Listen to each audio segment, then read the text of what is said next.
오늘 하나님 말씀은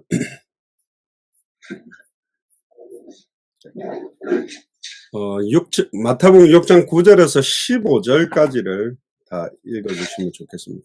김윤옥 권사님께서 봉독을 해주시기 바랍니다. 성경 봉독하겠습니다. 그러므로 너희는 이렇게 기도하라. 하늘에 계신 우리 아버지여, 이름이 거룩히 여김을 받으시오며 나라가 임하오시며 뜻이 하늘에서 이루어진 것 같이 땅에서도 이루어지이다. 오늘 우리에게 일용할 양식을 주시옵고 우리가 우리에게 죄 지은 자를 사하여 준 것 같이 우리 죄를 사하여 주시옵고 우리를 시험에 들게 하지 마시옵고 다만 악에서 구하시옵소서. 나라와 권세와 영광이 아버지께 영원히 있사옵나이다. 아멘. 너희가 사람의 잘못을 용서하면 너희 하늘 아버지께서도 너희 잘못을 용서하시려니와 너희가 사람의 잘못을 용서하지 아니하면 너희 아버지께서도 너희 잘못을 용서하지 아니하시리라. 아멘. 감사합니다.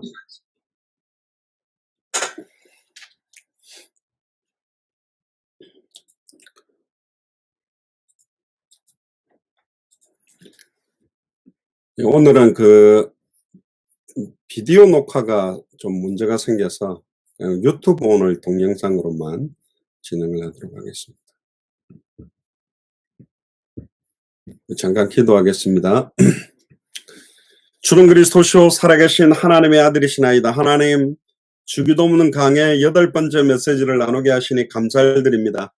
특별히 우리의 죄를 사하여 주옵소서라는 제목으로 죄에 대한 용서에 대한 부분들을 가지고 오늘 말씀을 증언하게 하시니 감사를 드립니다. 2000년 전 십자가와 부활을 통하여서 우리의 모든 죄 문제와 하나님과 단절된 문제와 사탄의 문제를 해결하시고 우리를 용서하시고 우리 속에 성령으로 함께 계신 그 그리스도를 누리는 축복의 은혜의 시간이 되기를 소원하고 다시 오실 그리스도의 시간표를 앞당기는 예배가 되도록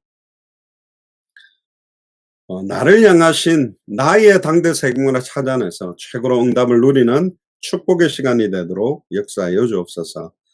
감사를 드리며 승리하신 주 예수 그리스도 이름으로 기도드리옵나이다. 아멘. 예, 오늘 주기도문 강의 8번째입니다. 우리의 죄를 사하소서라는 제목인데요. 오늘 마태복음 6장 9절에서 보통 13절까지 읽었는데 14절 15절에 보면 너희가 사람의 잘못을 용서하면 너희 하늘 아버지께서도 너희 잘못을 용서하시리라. 너희가 사람의 잘못을 용서하지 아니하면 너희 아버지께서도 너희 잘못을 용서하지 아니하시리라. 그래서 오늘 제목 자체의 포인트가 우리의 죄를 사하여 달라라는 내용. 누가복음 11장 4절에도 이렇게 나와 있습니다. 우리가 우리에게 죄 지은 모든 사람을 용서하오니 우리 죄도 사하여 주시옵고 그 다음에 우리를 시험에 들게 하지 마옵소서 하라.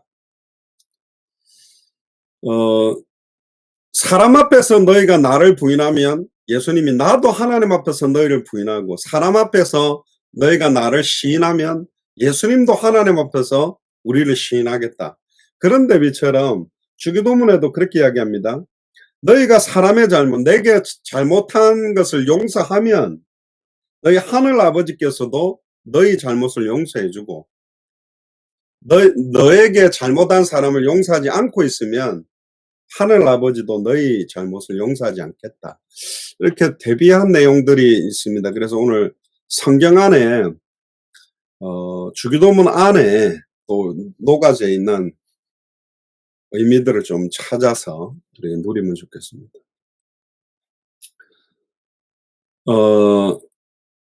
지난번 시간까지 나누었던 게 이제 일용할 양식에 대한 육체에 대한 강구. 그러면 5번째 주기도문의 간청의 기도 제목의 핵심이 영혼에 대한 강구입니다. 그러니까 크게는 3부분인데 우리에게 죄 지은 사람에 대한 용서, 그리고 시험에 들지 않게 해달라는 기도, 그리고 악에서 구해달라는 이 3가지가 이제 주기도문에 남아있는 부분인데 우리의 죄를 사하여 주옵시고 여기에 본문에 대한 부분들이 마태복음과 누가복음에 조금 두 본문의 내용이 좀 다르게 보이는 게 있습니다. 마태복음에 보면 우리가 우리에게 죄 지은 모든 사람을 용서한 것처럼 원문에 보면 이미 내가 용서했기 때문에 나도 용서해 주세요라는 완료, 이미 나는 우리에게 잘못한 사람을 용서했습니다. 그러니까 하나님 내 죄를 용서해 주세요. 완료형으로 용서했다라고 주장되는 부분들이 마태복음에는 의미적으로 들어있고, 누가복음에는 우리가 우리에게 죄 지은 모든 사람을 용서하고 있습니다. 그러니까 지금 우리의 죄도 용서해 주세요. 현재 내가 용서하고 살아가고 있으니 용서해달라, 뭐 이런 의미로 원문에는 기록이 되어 있습니다. 마태복음은 주로 좀 유대인 포커스를 많이 향해서 기록되었고, 누가복음은 좀 헬라 사람들에게 기록되는 표현인데, 원래 이 주기도문은 아람어로 이렇게 가르치셨어요. 그 아람어를 이제 히라버로, 헬라어, 히브리어, 아람어를 히라버로 이렇게 바꾸셨는데, 아람어와 히브리어는 히라버, 이렇게 뭐 히라버 그러니까 어렵죠. 헬라어라고 하는 게 되는데, 헬라어나 영어처럼 시제가 없어요. 그러니까 완료냐, 현재냐, 과거냐 이런 의미가 구분돼서 사용되지 않습니다. 그러니까 구약 성경에 기록된 성경은 대부분 히브리어로 되어 있고요. 신약 성경은 헬라어로 되어 있는데 아람어도 몇 군데 있습니다. 마라나타라는 말, 달리다굼, 또 지금 주기도문에 나오는 이런 내용들은 아람어도 같이 이렇게 사용하고 있는데, 그러니까 예수님 당시 이제 헬라어 중에 코이네라고 하는, 헬라어도 좀 고급적인 헬라어가 있고 서민들이 쓰는 헬라어가 있는데, 그 헬라어를 쓰면서 일상적인 대화는 이제 아람어를 주로 이렇게 썼습니다. 그래서 좀 굉장히 말을 여러 가지를 썼죠. 히브리어도 있고 헬라어도 있고 아람어도 있고 좀 어렵습니다만은. 그런데 이제 뭐 여기에 이제 지금 여러분들의 나누어진 프린터물에서 강조하고 싶은 거는 뭐냐면, 완료로 나는 우리에게 죄 지은 사람을 용서했으니까 하나님 나의 죄도 용서해 주세요. 지금 내게 죄 지은 사람은 오늘도 내가 용서하고 있습니다. 그러니까 지금 내가 오늘 하나님 앞에 잘못한 거 있으면 용서해 주세요. 완료냐 지금 현재형이냐 그게 크게 중요하지 않다. 과거에 지었던 죄, 난 저 인간이 나한테 잘못한 건 죽어도 내가 눈 감을 때까지 내 눈에 흙이 들어올 때까지 용서 못해. 그런 죄도 있을 거고, 조금 전에 내한테 죄를 지은 너무 화가 나가 막 코에서도 바람이 나오고 머리 뚜껑도 열리고 시달렸던 이 죄, 이걸 지금 용서해야만 용서받는다는, 어떤 게 맞냐가 아니라 성경에 기록된 내용의 핵심은 두 가지를 다 포함하고 있다는 겁니다. 내가 과거에 지었던 모든 죄도 용서했고, 지금 내가 나에게 잘못한 사람을 용서하고 있고 용서할 것이기 때문에 과거, 현재, 미래 모든 것들을 다 포함해서 기록한 게 여기에 대한 부분입니다. 크게 중요한 건 아닌데, 원래 뭐 조금 신학을 하는 분들이 이거 되게 중요하게 생각을 하는 부분들입니다. 그러니까 나는 지금까지 나에게 죄 지었던 사람들을 다 그 죄를 용서했기 때문에 내가 지금까지 지었던 죄를 용서해 주세요. 지금 나에게 죄 짓고 있는 사람을 내가 용서하고 있습니다. 그러니까 내가 혹시 죄를 짓고 있다면 이것도 용서해 주세요. 혹시 내가 앞으로 죄 지을 수도 있는데 그것도 용서해 주세요. 예수님이 다 이루었다라는 선언, 예수님이 십자가에서 단번에 영원히 온전히 단 한 번의 제사로 온전히 끝냈다는 것은 과거에 지었던 죄, 현재 짓고 있는 죄, 앞으로 지을 죄에 대한 과거, 현재, 미래의 모든 죄에 대한 완전한 용서를 말합니다. 성경이 말하고 싶은 그 부분입니다. 과거, 현재, 미래, 내가 지었었던 죄, 짓고 있는 죄, 앞으로 지을 죄까지 다 용서해 주시옵소서. 그러니까 이거는 예수님이 십자가를 치시기 전에 우리에게 가르쳐 주신 거잖아요. 그러니까 다 이루시기 전에 주기도문을 가르쳐 주셨지만, 예수님이 이 말씀을 하실 때는 네가 과거에 지었던 죄도, 지금 짓고 있는 죄도, 앞으로 지을 죄도 다 용서받았다라는 의미를 깨닫게 하려고 사실은 이 내용들이 들어 있습니다. 구약 시대 때 유대인들은 죄를 지었다라는 말은 빚을 졌다라는 개념이 되게 많이 그런 쪽으로 생각을 많이 했습니다. 그래서 내가 저 사람한테 죄를 지었다. 그러니까 우리는 되게 큰 죄를 지은 거는 이제 빚을 졌다라는 표현으로, 그래서 죄값으로 피 주고 예수 그리스도의 피값으로 우리를 샀다. 피로 값 주고 사신 교회, 이런 표현이 있잖아요. 근데 그 값을 주고 샀다, 값을 줬다라는 말은 빚을, 그래서 뭐 예전에 그 뭐 사탄 배상설 이렇게 하면서 막 그 빚을 그럼 사탄에게 갚아주는 거냐? 아닙니다. 무슨 사탄한테 죄를 짓습니까? 아담과 하와가 범죄한 게 사탄한테 범죄한 겁니까? 아니에요. 하나님 앞에 범죄한 거거든요. 그러니까 예를 들어서 전에도 약간 이 표현이 맞는지는 모르겠는데 조금 의미는 다릅니다만은 제가 표현을 해볼게요. 만약에 제가 판사면서 아버지예요. 근데 내 아들이 죄를 지었어. 아버지로서는 분명히 용서해주고 싶지만 판사로서 딱 재판장에 섰을 때는 냉철하게 법에 맞게 판결을 해야 되는 거예요. 그게 하나님의 공의와 하나님의 사랑이, 이게 딱 두 개를 만족시키려고 하는 방법을 하나님의 찾은 게 직접 자기가 십자가에 달려 죽고 우리를 구원하기 위해, 자기 자신을 우리에게 주기 위해 직접 하나님이 사람의 몸을 입고 오셔서 완전한 100% 하나님으로, 완전한 100% 사람으로, 하지만 죄가 없는 사람으로 오셔서 인류의 죄를, 그러니까 어떤 면에서는 이런 거하고 좀 말은 조금 이상한데 어쨌든 뭐 그게 법적으로 맞을지는 모르겠는데, 판결을 본인이 죽든지 본인을 대신해서 죽는다면 이 죄는 끝나는 것이다, 이렇게 판결을 해놓고 자식 안 죽게 하고 판사가 내려와서 아버지로서 자식 대신 죽어준 거예요. 그리고 아들을 살려낸 거예요. 조금 말은 이상한데 그런 의미가 사실은 표현되어 있어요.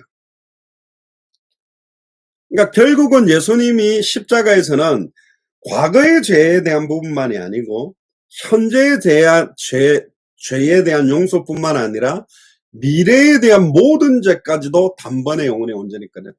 그래서 단 한 번의 제사로 영원한 속죄를 이루었다라는 말이 우리 너무 그냥 많이 들어놓으니까 그 의미가 얼마나 굉장한 건지를 잘 모릅니다. 니골라 당들은 할렐루야죠. 아, 내가 미래 지을 죄까지 다 끝냈구나. 그럼 지금부터 더 열심히 음란 타락에 빠지고 죄져도 끝난 거구나, 이라고 완전히 그냥 하나님 아버지 예수님의 마음에 창을 다시 찌르고 십자가에 다시 못 박는 짓, 십자가의 원수로 살아가는 사람들도 너무 많다. 참 인간이 좀 이상하죠. 뭐 인터넷에 이렇게 간혹 올라오는 기사를 보니까 최근 한국에 막 문제되는 사건들도 굉장히 많던데 참 인간이 좀 이상합니다. 사람이 뭔가 이해가 안 되는. 지금 뭐 보니까 그 뭐 한강에 그 청년 하나가 죽은 것 때문에 지금 막 그것이 알고 싶다 해서 방송했는데 뭐 잘못돼가 막 굉장히 그래가 뭐 친구랑 술 먹었는데 블랙아웃이 뭐 몇 시간째. 요즘 막 이상한 말이 오른다더라고요. 사람 죽여놓고 블랙아웃이 나 전혀 기억 안 난다면 다 용서되는 거냐, 막 이런 말도 나오고 지금 너무너무 시끄러운데 인간이 이상한 겁니다. 그리고 보니까 또 뭐 큰 사건 하나가 여군 중사인데 상관이 뭐 결혼 혼인 신고한 날 회식을 불러서 이 막 상관이 그냥 그 영관급이나 이런 사람들은 앞에 운전기사가 있단 말이에요. 뒷좌석에서 이 여자 중사를 막 거의 성폭행 준하는 지는데 너무 고통스러워가 혼인신고 법적으로 한 날 자살을 해버린 거예요. 인간이 좀 그렇잖아요. 그럼 지금은 인터넷에 그런 사건에 대한 거를 막 올릴 수 있으니까 올려놓은 건데 만약에 안 올렸다면 예전에는 이런 일이 어떻겠냐, 어마어마하게 많았다는 거죠. 더 많았다는 거죠. 안타깝죠. 인간이 그렇게 깨끗하고 순수하지 않습니다. 저를 포함해서 여러분들과 모두는 전적으로 부패했고 전적으로 타락된 존재이기 때문에 전적인 용서, 전적인 하나님의 사랑이 아니면 우리는 살아날 수가 없어요.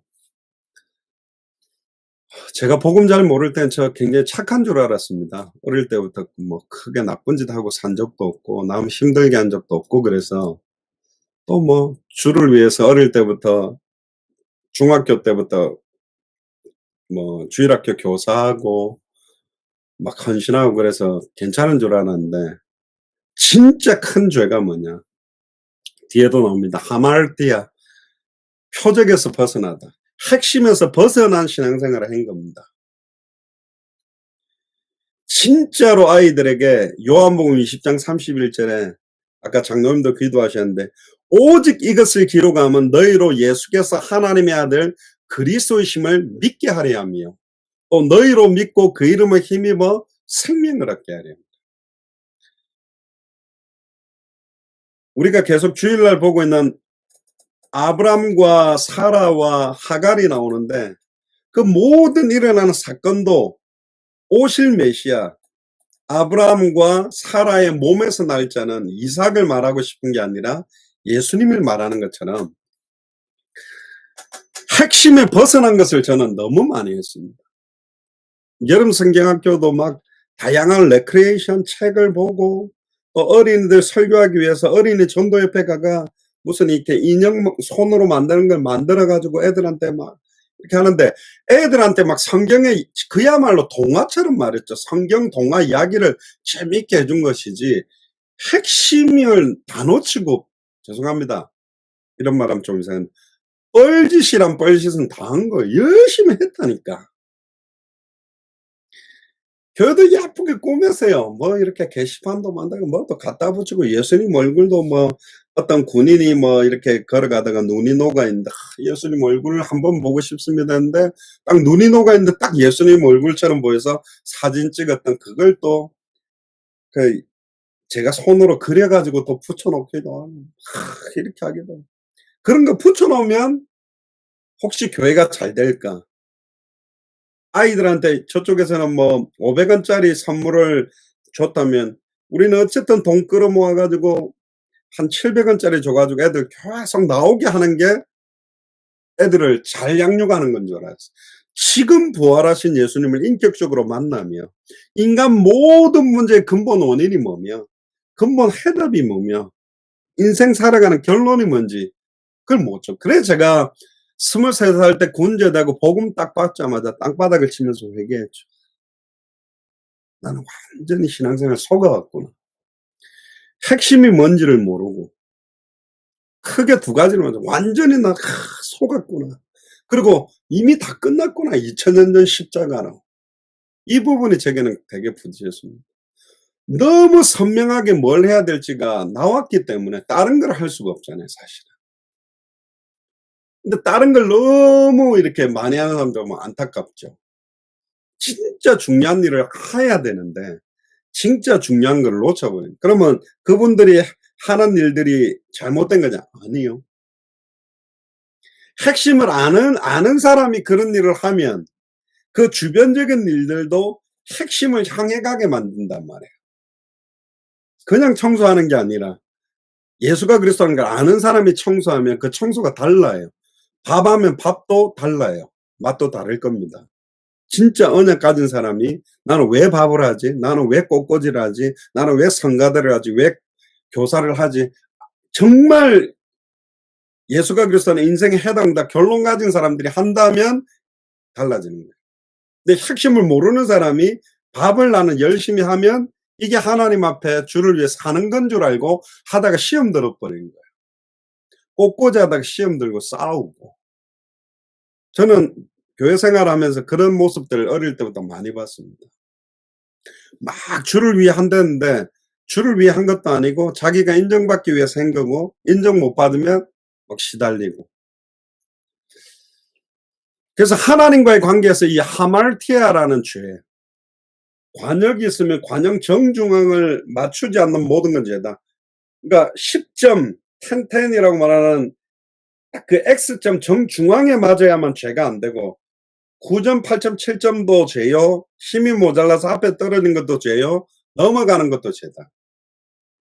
그러니까 밥 먹는 이유도 예수는 그리스도, 잠자는 이유도 예수는 그리스도, 숨 쉬는 이유도 예수는 그리스도, 결혼하는 이유도 예수가 그리스도이기 때문에, 당대 세금과 때문에, 내가 자녀를 키우는 이유도 예수가 그리스도라는 걸 전달하려고 모든 게 이 포커스가 아닌 것, 그게 죄다.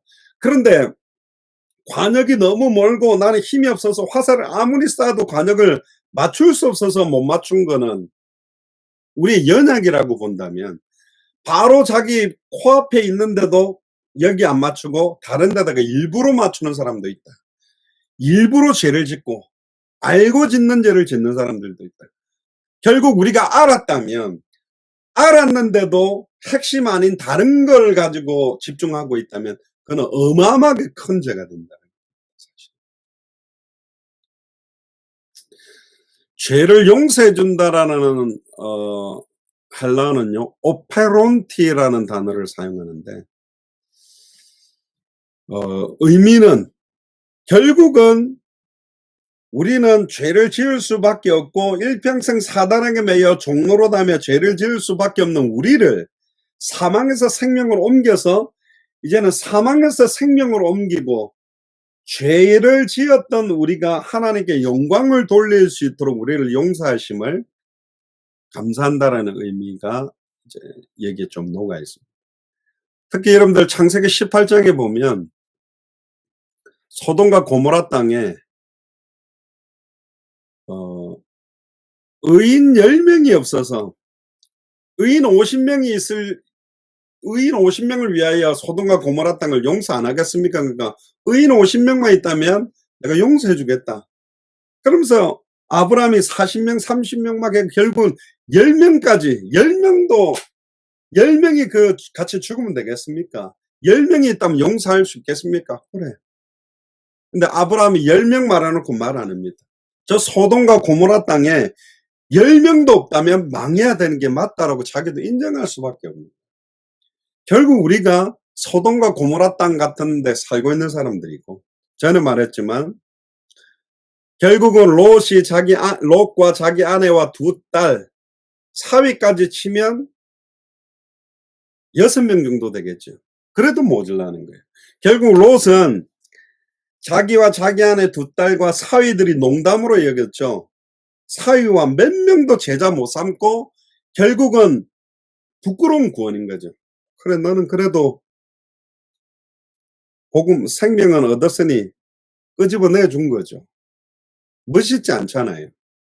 그 땅에 하나님의 나라가 임하게 되고 정말로 하나님의 축복이 임하게 되고 시온성과 같은 교회가 선 게 아니라 결국 그 땅에 살리지 못해서 하나님이 억지로 불과 유황비를 내리는데 그 가족은 빼내줬잖아요. 이렇게 되면 안 된다는 거죠. 여러분들이 살고 있는 그 지역이 이 시대의 소돔과 고모라 땅처럼 죄 용서를 받지 못해서 불과 유황비가 떨어지게 할 거냐, 떨어지지 않도록 막는 역할을 할 것인가. 그래서 여러분들이 깃발 들고 있는 여러분들이 굉장히 중요하다라고 오늘 말씀을 통해서 말씀을 드리는 거고요. 마태복음 6장 14절에도 이런 말씀을 합니다. 아까 읽었죠. 너희가 사람의 과실을 용서하면 너희 천부께서 너희 과실을 용서하고, 너희가 용서하지 아니하면 하나님이 너희 과실을 용서 안 한다. 그러니까 이런 대비를 성경에 이렇게 많이 해놓은 게 있어요. 그걸 몇 가지를 조금 찾아볼 거고요. 베드로가 이런 말을 합니다. 마태복음 18장 20절에 보면 주여 형제가 내게 죄를 범하면 몇 번이나 용서를 해줄까요? 7번 정도 하면 되겠습니까? 베드로는 우리는 3세판 걸 한 3번 용서했는데도 아니면 고발을 하거나 고소를 하거나 두들겨 패서 해결을 하려고 하는데, 그래도 3번보다는 한 7번 정도는 용서하면 되겠지요. 그런데 예수님이 마태복음 18장 21절에 내가 네게 이르노니 7분 아니라 70번씩 7번이라도 77, 49, 490번이라도 용서해라. 그럼 491번에는 막 죽여도 되냐? 아니에요. 끝까지 용서하라는 거예요. 그러면서 22절에 이런 이야기를 합니다. 천국은 그 종들과 회개하려 하던 어떤 임금과 같으니 회개할 때에 1만 달란트 빚진 자 하나를 데려오며 갚을 것이 없는지라. 주인이 명하여 그 몸과 처와 자녀들과 모든 소유를 다 팔아 갖게 하라. 이 팔아서 갖게 하라는 말은 아예 이들을 종으로 팔아버리고 그 소유를 받게 된 거의 죽음의 상태로 가는 거하고 똑같잖아요. 1만 달란트 빚진 자기와 아내와 자식들 모든 소유가 다 끝나는 겁니다, 사실은. 그러니까 25절에 그 종이 엎드려 절하면 내게 참으소서 다 갚으리이다 하거늘 그 종의 주인이 불쌍히 여겨 놓아 그 빚을 탕감했어요. 1만 달란트라는 금액이 지금 말해도 1만 달란트 정도면 거의 뭐 한 100억 정도로 쳐놓아 봅시다. 어마어마한 거잖아요. 그걸 용서받았어. 그런데 재미난 건 27절에 그 종이 나가서 자기한테 100데나리온 빚진 동관 하나를 만나 한 100만 원 정도 빚진 동관을 만나서 목을 잡고 빚을 갚아라고. 그러니까 그 동관도 똑같이 자기처럼 엎드려 간과해 나를 참아주소서 갚으리이다 그러니까 허락하지 아니하고 가서 제가 빚을 갚도록 옥에 가둬버렸어요. 이게 지금 대비는 두 가지에게 이야기하는 겁니다. 예수님이 말씀하고자 하는 거는 1차적으로는 제자, 2차적으로는 유대인에게 말하는 포커스가 있어요. 결국 예수님 자신한테도 투영되어 있는 게 있습니다. 결국 이 지금 1만 달란트 탕감받아 놓고 자기한테 몇이었죠? 100데나리온 빚진 사람을 감옥에 넣은 게 우리는 그러니까 열받아가 주인이 불렀다가 이 악한 종아 네가 빌기에 내가 네 빚 전부를 탕감하여 줬는데 내가 너를 불쌍히 여긴 것 같이 너도 네 동관을 불쌍히 여긴 마땅치 아니하냐. 주인이 노하여 그 빚을 다 갚도록 저를 옥졸들에게 넘기니라. 예수님이 이 비유를 한 거 봤어도 예수님이 욱하는 게 있어요. 이것들이 하고 막 너희가 각각 중심으로 형제를 용서하지 아니하면 내 천부께서도 너희에게 이와 같이 한다. 사실은 경고지요. 우리가 2000년 전 십자가 부활로 내 과거, 현재, 미래 모든 죄가 용서받았다면 용서 못할 게 있겠냐. 이 용서라는 의미는 다음 시간에 한번 좀 더 깊이 이제 다룰 건데요. 계속 죄 줬는 거를 말 안 하고 놔두는 게 용서가 아니잖아요. 용서라는 거는 뭐냐면 단순한 용서의 의미는 1차적으로는 내한테 끼쳤던 것에 대한 용서뿐만 아니라 그 사람 자체가 삶의 방향, 또 다른 사람을 용서하는. 보세요. 이 사람이 주인한테 탕감받았는데 자기한테 빚진 사람한테 용서를 안 하니까 다시 감옥에 넣은 것처럼 결국은 네가 주인이 예수님이고 하나님이라면 하나님이 용서해 준 용서를 받은 사람이라면 니한테 조금 빚진 사람들을 용서하지 못하겠느냐. 여기에 대한 걸 굉장히 강력하게 이야기를 하고 있고, 누가복음에 가면 좀 굉장히 어려운 게 하나 나옵니다. 그 성경 난해 구절 중에 하나가 나오는데, 그 전에 누가복음 6장에 보면 비판치 말라 그래야면 너희가 비판을 받지 아니할 것이요 정죄하지 말라 그래야면 너희가 정죄를 받지 아니할 것이요 용서하라 그래야면 너희가 용서를 받을 것이다. 이런 이야기가 있고요. 이제 성경을 한번 펴보세요. 제 아내가 계속 성경을 읽다가 안 그래도 어젯밤에 이거 자기가 읽다가 좀 이해 안 되는데 내보고 저한테 묻더라고요. 안 그래도 오늘 메시지 때 이야기를 용서가 있으니 같이 하겠다 그러는데요.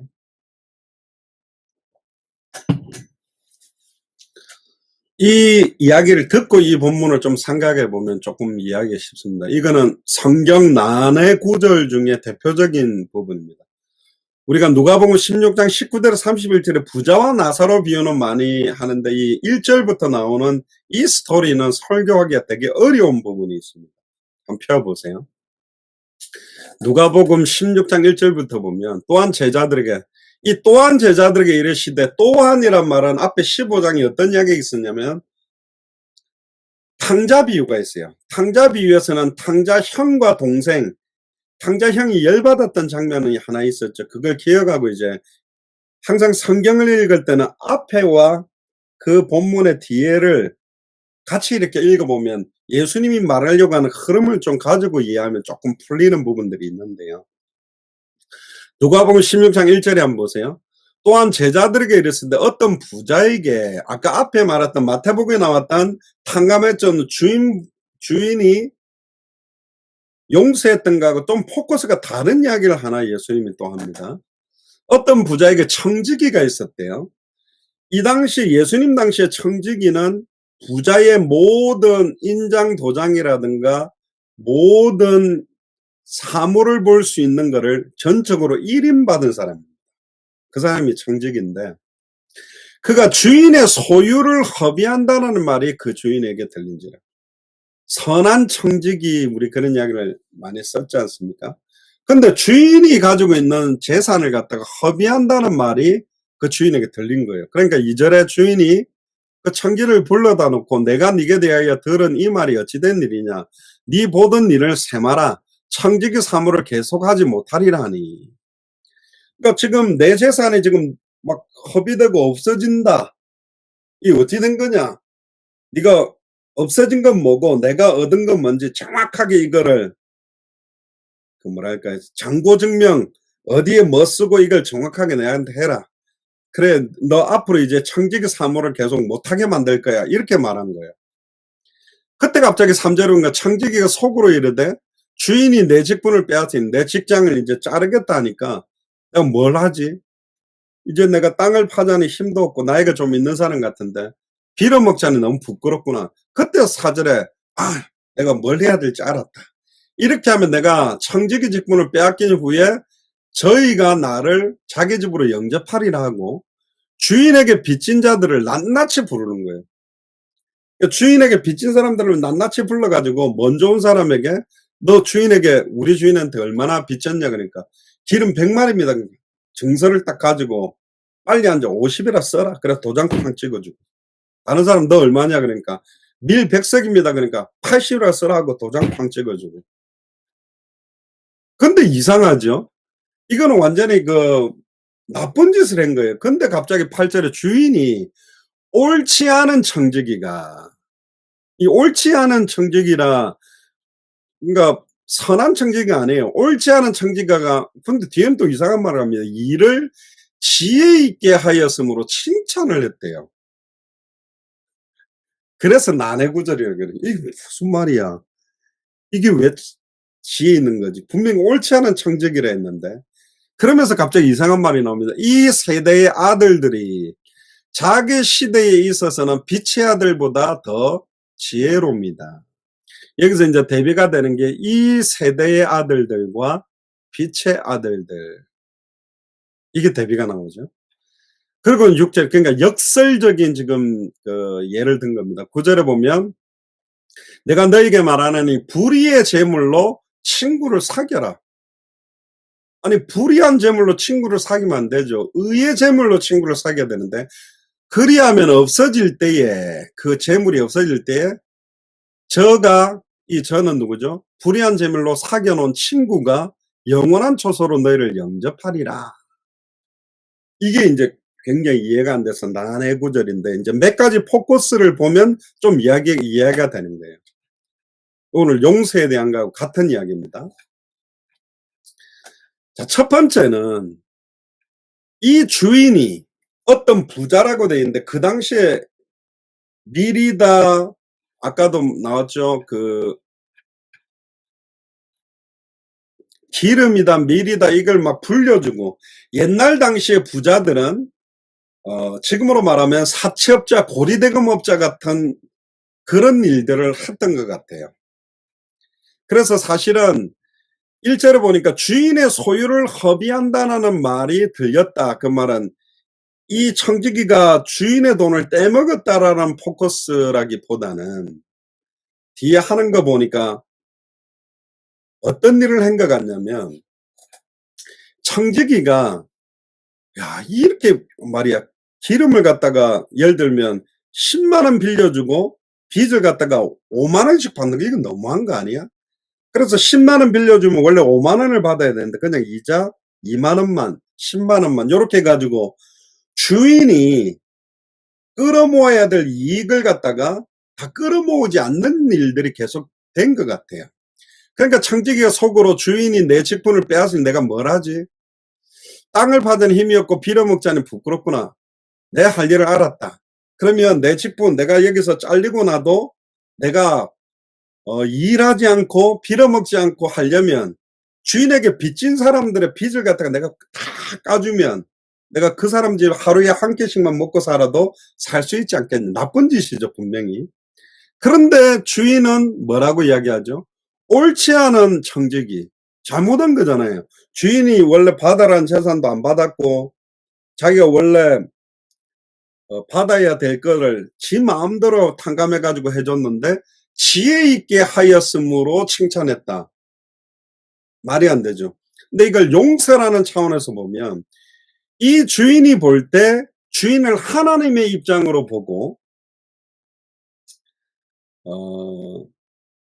청지기와 탕감받은 사람 3명을 볼 때 좀 대비는 이상한데요. 주인을 일단 하나님이라고 놓고 청지기를 예수님이라고 놓고 탕감받은 사람을 우리라고 보면 오늘 일어난 사건에서 가장 혜택을 본 사람은 누구죠? 제일 먼저는 탕감받은 사람이에요. 어쨌든 이 탕감받은 사람은 저 선한 저 청지기가 우리 빚을 용서해 줬기 때문에 우리의 근심을 엄청 덜게 해줬잖아요. 근데 방식은 이 선한 청지기가 선한 방법으로 한 건 아니잖아요. 잘못된 방법을 썼지만 어떤 걸 위해? 탕감을 위해 노력을 해줬어요. 그러니까 주인이 볼 때도 이놈이 그래도 저 사람들의 빚을 털어주기 위해서 이런 일을 했구나. 그래서 그 지혜로움에 하나님은 원래 선하신 분이니까 원래 우리는 일평생 갚아도 더 갚을 수 없는 죄에 찌어있는 우리의 죄를 용서해 준 역할을 했던 선한 청지기 역할을 조금 대비시킬 수 있고 100%는 안 맞아요.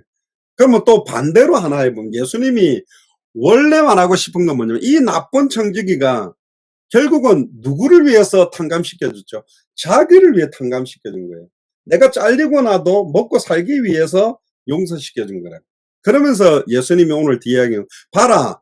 굉장히 이 나쁜 놈은 주인 돈도 제대로 받아내지도 않고 지가 직장 잘리면 먹고 살 것이 없으니까 지 미래를 위해서 빚진 사람들의 죄를 탕감해 준 거 아니냐. 그 나쁜 머리를 써서라도 지 미래를 대비했다. 그러면서 뒤에 아까 말했던 불의한 재물을 가지고 친구를 많이 사귀라. 그럼 내 재물이 없어지고 나면 그 불의한 재물로 사귀는 친구가 영원한 초소로 우리를 영접할 것이다. 이걸 제자한테 왜 말했냐. 자, 나쁜 머리를 써가지고 지 미래를 예비해가지고 지 미래의 어떤 밥 먹고 살 것, 영원한 초소를 준비하는 머리를 쓰는 사람들이 이 시대 사람이다. 하물며 하늘에 속한 지혜, 만세와 만대로부터 감춰온 지혜를 받은 우리가 불의한 방법으로 머리를 써서도 칭찬받아서 자기의 미래를 준비하는 그 머리는 아까 뒤에 나오죠. 이 세대의 아들들은 그러니까 불법적인 것을 자행해가 자기 미래를 자기 시대에 자기 미래를 예비하는 지혜가 대단하다. 그러면 빛의 아들들은 사기를 잘 쳐가지고 자기 노후를 갖다가 준비 잘해가지고 감옥 갔다 나와도 먹고 살 걸 준비하는 수준으로 머리를 잘 쓰는데 하물며 예수를 그리스도 알고 믿고 성경의 복음을 알고 당대 세계 복음화하는 지혜를 갖고 있는 빛의 아들들은 그들보다는 지혜로워야 되지 않겠냐. 요것도 지금 포함이 되어 있는. 우리는 하늘의 상급을 쌓는 사람이다. 우리는 우리의 미래의 영원한 천국에 들어갈 사람이다. 봐라, 네 주변에 바리새인, 사두개인, 서기관들, 아까 탕자의 비유도 보면 오늘 본문의 15장에 보면 자기 전재산 분깃을 받아가지고 먼 나라가 허랑방탕하게 다 쓰고 돌아온 아들을 위해서 금가락지를 끼우고 옷을 입고 잔치를 벌리니까 탕자 형이 열받았잖아요. 이게 바로 유대인들이 방황하고 돌아온 이방인들이 축복받게 되는 걸 시기하는 모습을 나타내면서도 오늘 이것도 제자들과 유대인들 대비를 한 거예요. 그러니까 불의한 재물로 친구를 사귀는 주인의 2차적으로 보면 아까는 주인을 하나님, 선한 청지기를 예수님, 탕감받은 사람 우리로 본다면 다시 이걸 한 바퀴 또 돌리면 부자는 하나님, 불의한 청지기는 바리새인 사두개인 서기관, 이렇게도 볼 수 있어요. 그러니까 바리새인 사두개인 서기관들이 하나님의 것을 갖다가 다 빼먹었어. 그러니까 이놈들 갖다가 이제는 너희들이 아브라함의 기업 물을 거기에서 잘라버리겠다니까 지 먹고 살기 위해서 지가 할 수 있는 일들을 지 미래를 해결하기 위해서 수단 방법을 가리지 않고 이렇게 지혜를 쓰는 것들, 거기에 대한 칭찬적인 것들도 이 녹아 있는 거예요. 그러니까 약간 100%딱 풀리게 이해할 수는 없는데 예수님이 말하고 싶은 것은 뭐냐, 분명히 주인이 옳지 않은 청지기, 칭찬한 거는 뭐냐, 빚에 쩌들어 있는 사람들을 탕감해주는 일을 한 부분은 칭찬적인 요소가 있다. 아, 그래도 이놈이 빚으로 고통받는 사람들의 죄를 없애려고 하는 지혜를 썼구나. 근데 예수님이 뒤에 말하고 싶은 거는, 자 봐라, 이 옳지 않은 청지기가 결국은 자기를 위해서 탕감해준 게 아니냐. 자기가 잘리고 나면 그 사람들 같아 내가 당신들 빚을 탕감해줬더니 내 먹고 살 거 좀 잘 달라고 이렇게 할 거 아니냐. 그런데 그런 데 머리를 잘 쓰는 이 세대의 아들들이 지혜롭게 하는데, 하물며 빛의 아들인 너희들, 예수를 그리스도 믿는 제자들이 지혜롭게 행하지 못하고 있어도 되겠냐. 이들보다 훨씬 지혜롭게 살아야 된다. 그 포커스를 가지고 예수님이 말하는 겁니다. 그러면서 10절에 지극히 작은 것에 충성된 자는 큰 것에도 충성되는 거고, 지극히 작은 것에 불의한 자는 큰 것도 불의한다. 그러니까 이 청지기는 잘못한 일인데 결국은 주인 앞에 보면 주인의 재산도 낭비해버렸고 주인을 속인 거였잖아요. 그러니까 잘못된 일이기는 했어요. 그런데 탕감시켜준 사람한테는 지 살기 위한 일이었지만 좋은 일을 했잖아요. 그 말은 지 살기 위해서 수단 방법을 부리는 사람들이 되게 많다. 그러면 우리는 내 살기 위해서 수단 방법을 쓰는 수준의 지혜를 쓰고 살아야 되냐? 그렇지 않다는 거예요, 우리는. 그런 사람, 빛의 아들들은 그런 이 땅에서 먹고 사는 수준으로 미래를, 자기 노후 보장을 위해서 머리를 쓰는 게 아니라 우리는 영원한 하늘의 상급, 하늘 천국에 들어간 게 보장되어 있기 때문에 이 땅에 얼마나 더 지혜롭게 살아야 되겠는가. 이런 것도 두 가지를 좀 같이 겹쳐서 용서라는 의미를 가지고 좀 생각해 볼 수 있습니다. 그리고 에베소서 4장 22절에 보면 너희는 유혹의 욕심을 따라 썩어져가는 구습 옛 사람을 벗어버리고 오직 심령으로 새롭게 되어 하나님을 따라 의와 진리의 거룩함으로 지으심을 받은 새 사람을 입어라. 그런즉 거짓을 버리고 각각 그 이웃으로 더불어 참된 것을 말해라. 이는 우리가 서로 지체가 됨이라. 분을 내어도 죄를 짓지 말며 해가 지도록 분을 품지 말고 마귀로 틈타지 못하게 하라. 도덕질하는 자는 다시 도덕질하지 말고 돌이켜 빈궁한 자에게 구제할 것이 있기 위하여 제 손으로 수고하여 선한 일을 행하라. 무릇 더러운 말은 너희 입 밖에도 내지 말고 오직 덕을 세우는 데 소용되는 대로 선한 말을 하여 듣는 자들에게 은혜를 끼치게 하라. 하나님의 성령을 근심하게 하지 말라. 그 안에서 너희가 구속의 날까지 인치심을 받았다. 너희는 모든 악독과 노함과 분냄과 떠드는 것과 해방하는 것을 모든 악의와 함께 버리고 서로 인자하게 하며 불쌍히 여기며 서로 용서하기를 하나님이 그리스도 안에서 너희를 용서한 것 같이 해라. 결국은 참된 용서에 대한 부분에 대한 걸 대비해서 이야기하는 겁니다. 자기 육신적인 유익을 위해서 용서하는 것도 지혜로운 것처럼 보이는데 우리는 우리 유익을 위해서 용서할 사람이 아니잖아요. 이미 2000년 전 십자가 부활로 단번에 영원히 우리는 하나님을 만났고 과거 현재 미래 모든 죄와 저주에서 해방받았고 사탄 마귀 귀신 사망 권세까지 승리한 축복을 받은 사람이기 때문에 용서 못할 게 있겠냐. 근데 도리어 악독으로 노함과 분냄과 떠들고 해방하고 심지어 다른 사람을 판단하고 더러운 말을 입 밖에 내는 게 맞겠냐? 틀렸다. 그래서 어떤 말을 해야 됩니까? 결국은 사람을 살리는 말, 하나님 만날 수 있는 참된 복음을 가지고 그들에게 전달해야 될 의미들에 대해서 이야기를 합니다. 그리고요, 고린도후서 2장을 한번 보시면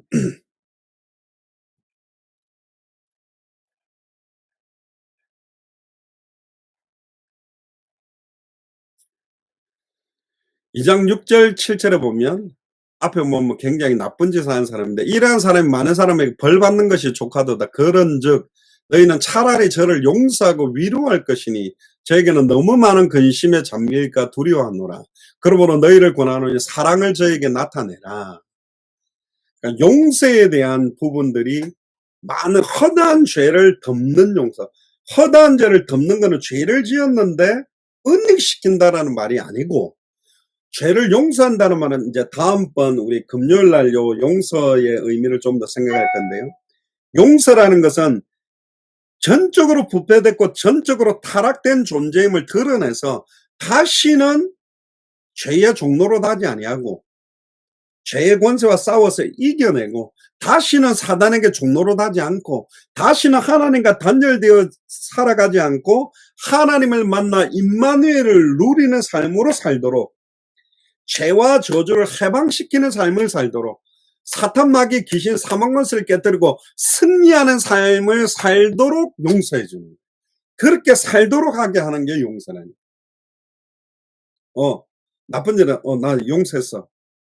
옛날에 그 미랑이라든가 이렇게 어떤 여자 검사 뭐 성추행하고 자기가 막 그 사람한테는 직접적으로 사과도 안 하고 간증하러 다니면서 나는 하나님 앞에 용서받았다고 막 감사하다고 막 눈물을 흘리면서, 그 말도 안 되는 그런 짓이 용서가 아니라는 거죠. 골로새서 3장 9절에 보면 너희가 서로 거짓말을 말라. 옛사람과 그 행위를 벗어버리고 새 사람을 입었으니 이는 자기를 창조하신 자의 형상을 조차 지식에까지 새롭게 하심을 받는 자니라. 새 사람을 입었다라는 말은 목욕에가 몸만 깨끗하고 발만 깨끗하게 씻는 정도가 아니라 지식에까지, 지식이라는 말은 나의 영혼과 생각과 마음에까지 새롭게 하심을 받았다. 새로운 피조물의 삶이란 말은 껍데기만 바뀌는 것이 아니라, 옛날에 그 렛미인인가 이렇게가 막 턱이나 못생긴 여자들 막 몇 달 수술해가 막 껍데기만 바꿔놓는 게 아니라 생각이나 마음과 중심까지 새로운 피조물의 삶을 살도록 바뀌어지는 거란 말이에요. 그렇게 살아가기 위해서 주님이 우리를 용서한 거예요. 그래서 다시는 자기 자신을 위해 살지 않고 자기를 위하여 십자가에 달려 죽었다가 다시 살아나신 그리스도를 위해서 살도록 용서해야 된다. 그러니까 용서의 내용과 용서의 방향, 용서의 방법을 조금 더 완전 복음 속으로 다 들어와야 돼요. 그러니까 용서를 그러니까 다시는 이렇게 하지 마 하고 용서하잖아요. 다시는 이런 사람 살지 않도록 하는 용서가 필요하다. 그때 어떤 분들은 막 유관무원 그러면서 보지만 말 안 한다. 말 안 하면 안 된다니까. 정확하게 뭘 잘못했는지 권면하고 근본 원인, 근본 해답, 응답, 결론 내려서 살도록 도와야 돼요. 그렇지 않으면 결국은 이 사람은 또 종로를 할 거기 때문에. 그래서 오늘 이 주기도문에 죄에 대한 용서에 대한 주체 첫 번째는 누구냐면 용서받은 제자들에게 하시는 말씀이고, 두 번째는 유대인들하고는 다른 기도예요. 유대인들은 어떤 기도 개념을 가졌냐면 신임보상 개념을 갖고 있습니다. 내가 하나님 말씀 순종해서 이만큼 착한 일을 한 만큼 공로사상이죠. 하나님은 그만큼 내 빚을 갚아주셔서 축복을 준다. 내가 이렇게 이걸 잘못 생각하면 전도를 많이 하면 복을 많이 준다. 이런 개념이 아니에요. 우리는 2000년 전 십자가 부활로 모든 문제가 끝났기 때문에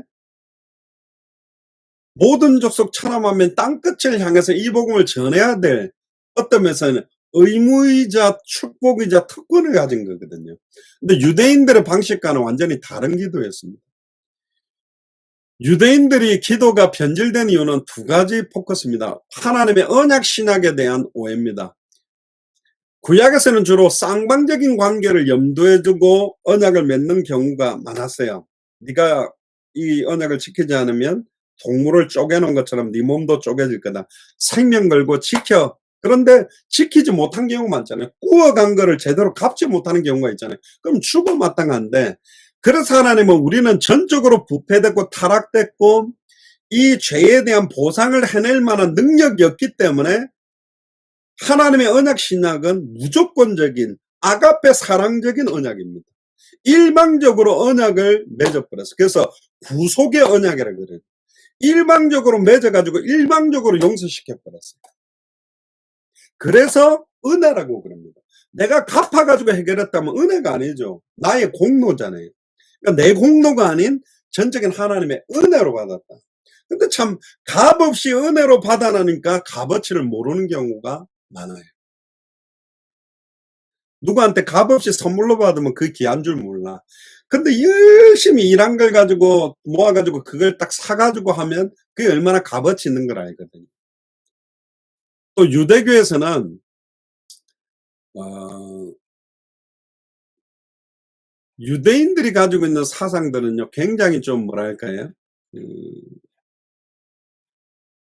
어, 선을 행하면 행할수록 자기 의를 높이는 포커스로 자기 스스로를 높이는 그런 포커스로 가르치는 것들이 많아요. 그러니까 구제하는 것도 진짜 그 사람을 사랑하고 긍휼히 여겨서 한다는 포커스보다는 나는 저 사람을 구제할 정도의 의를 갖고 있어. 그걸 드러내기 위한 포커스들이 유대교에서는 좀 강한 것이고, 그러나 이 죄는 무한한 빚입니다. 인간의 그 어떤 걸 가지고 갚아낼 수가 없고 인간의 노력으로는 절대로 하나님을 만나게 할 수 없고, 모든 사람이 죄를 범했고 의인은 없나니 하나도 없기 때문에 죄를 용서할 수 있는 사람은 없어요. 하나님만이 우리 죄를 용서할 수 있어요. 우리는 전적으로 부패됐고 전적으로 타락됐기 때문에 하나님의 전적인 은혜, 전적인 사랑 아니고는 우리의 죄는 용서받을 수 없다. 아우구스티누스는 이런 말을 했습니다.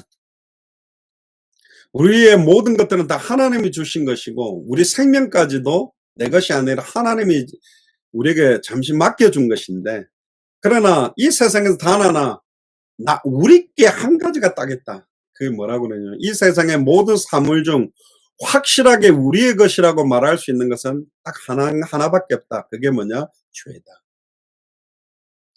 분명히 그는 우리 거예요. 우리가 지었던 거.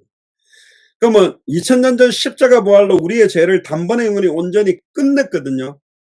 그러면 우리의 생각이나 죄성이나 기질까지도 의롭게 바뀌었냐? 안 바뀌었어요. 우리 아직 기질과 체질은 아직도 육신의 지배를 받고 있고 우리가 세상에 속해서 살고 사단이 아직도 발아가며 우는 사자처럼 두루다니며 우리를 삼키려고 하고 미혹하고 있기 때문에 우리가 영적인 싸움을 하고 예배를 하고 기도해야 되는 거예요. 그러나 우리가 싸우다가 넘어졌다, 지쳤다 할지라도 우리의 죄는 과거, 현재, 미래 하나님께서 담당하신 거기 때문에, 어떤 사람은 낱낱이 뭐 3중기도, 4중기도, 5중기도 다 기도에 없어진다 그러는데, 그럼 알지 못하고 지은 죄를 어떻게 할 거예요? 우리가 이미 받은 용서는 영원한 용서다. 하나님은 절대로 이 용서를 떼낼 수 없는 분이고, 또 우리가 이미 용서를 끝났지만, 그러니까 한 번 목욕한 사람은 다시 목욕할 필요가 없고, 발이나 손만 씻으면 된다라는 뭐 구원파에서는 우리는 이미 구원받은 순간 다 끝났기 때문에 회개하는 것 자체가 구원 못 받은 사람이 하는 거다. 그러니까 회개하면 안 된다. 그럼 내가 죄에서 해방받지 않았다라는 걸 반증하는 거잖아요. 틀린 거라니까. 이미 한 번 목욕해서 우리의 신분 자체가 하나님의 자녀가 됐는데, 하나님의 자녀임에도, 빛의 자녀임에도 죄의 종로로다는 것을 할 수밖에 없는 우리의 기질과 체질에 대한 용서가 필요하다. 회개가 필요하다. 그게 반복되는 용서. 그래서 하나님의 은혜와 성령의 충만한 힘을 가지고 죄의 권세를 싸워 이기고 선으로 악을 이겨내는 것들이 필요하다. 결국 이 용서는 사랑을 갖고 있는 사람들만 할 수 있는 특권입니다. 결론입니다. 결국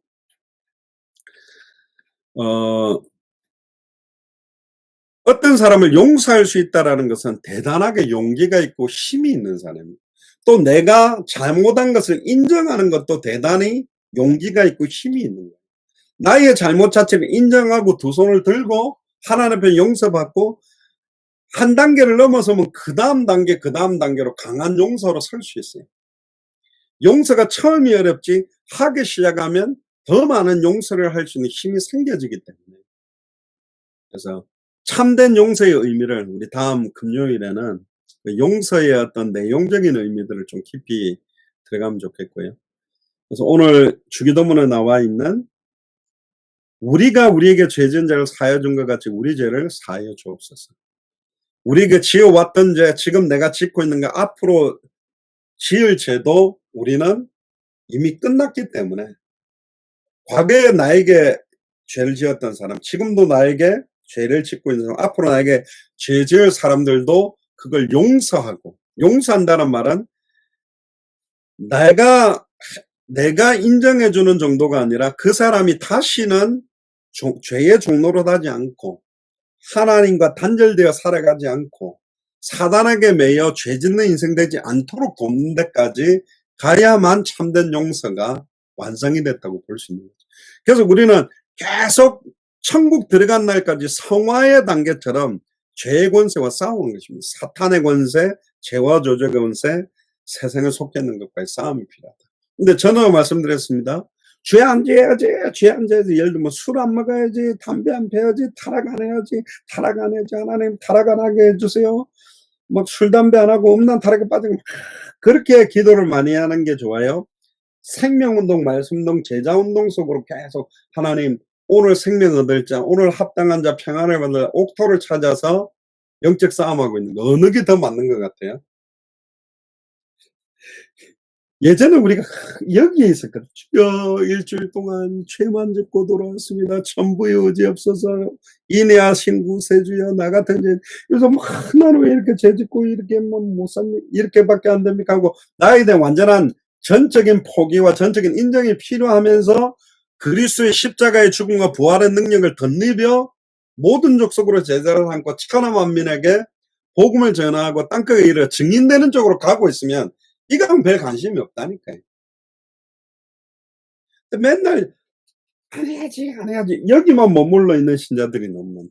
그래서 완전 예수가 그리스도는 복음으로 죄의 권세를 넘어서고 사탄의 권세를 넘어서고 아예 사망 권세를 깨뜨리고 승리하는 생명운동, 말씀운동, 제자운동의 증인의 삶을 누리게 되기를 주의 이름으로 축복합니다. 기도하겠습니다. 지금은 우리 주 예수 그리스도의 은혜와 하나님의 크신 사랑하심과 성령님의 내주인도 역사교통 충만하심이 오늘날 우리에게 죄 지은 자를 사하여 준 것까지 우리 죄를 사하여 달라는 과거의 죄, 현재의 죄, 미래의 죄까지 십자가 죽음과 부활로 단번에 영원히 온전히 끝내신 그 그리스도를 사실적으로 누리며 죄에 용서받지 못하고 일평생 사단에게 매여 죄의 종로로 가고 있는 모든 자들에게 참된 예수가 그리스도라는 성경의 복음을 전하며 성경대로 전도하며 성경의 끝을 향하여 살기로 결단하는 우리 예수 사랑교회 마라나타 미션을 철저히 모든 교육자들과 중직자들과 성도들 머리 위에 또 우리의 자녀들과 동역하고 있는 모든 선교사님들의 현장 위에 지금으로부터 영원토록 항상 함께 계실지어다. 아멘.